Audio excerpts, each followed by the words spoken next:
ఇక కాళేశ్వరం ప్రాజెక్టుతో ఏమనుకున్నారంటే కామారెడ్డికి నీళ్ళు వస్తాయి, ఎల్లారెడ్డికి నీళ్ళు వస్తాయి, అటు దుబ్బాకకు కొన్ని నీళ్ళు ఇస్తారు, బాన్స్వాడకు నీళ్ళు వస్తాయి, మెదక్కి నీళ్ళు వస్తాయి అని చెప్పి ప్యాకేజ్ 22 అని మొదలుపెట్టారు.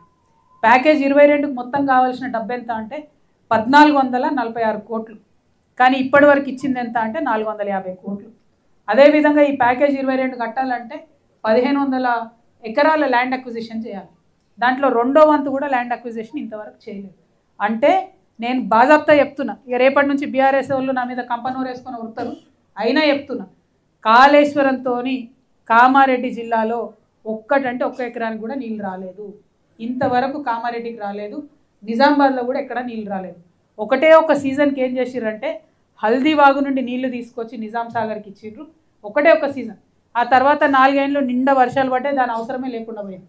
అంతే తప్పితే ఈ కాళేశ్వరం ప్రాజెక్టుతోని లాభం జరిగింది కామారెడ్డికి లేదు, నిజామాబాద్కి లేదు.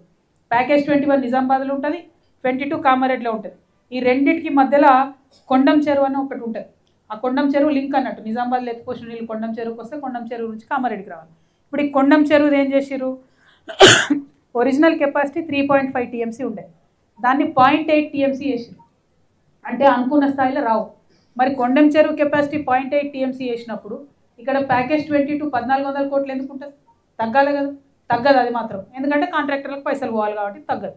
నేను తెలంగాణ ప్రజలకు తెలియజేసేది ఏంటంటే నిజామాబాద్ కామారెడ్డి రెండింటికి కూడా కాళేశ్వరంతో ఒక్క చుక్క నీళ్ళు రాలేదు. ఈ 2 ప్యాకేజీలలో కూడా ఇప్పటివరకు ఖర్చు చేసింది కాంట్రాక్టర్లకు పోయింది తప్పితే ప్రజలకైతే లాభం జరిగింది లేదు. అదేవిధంగా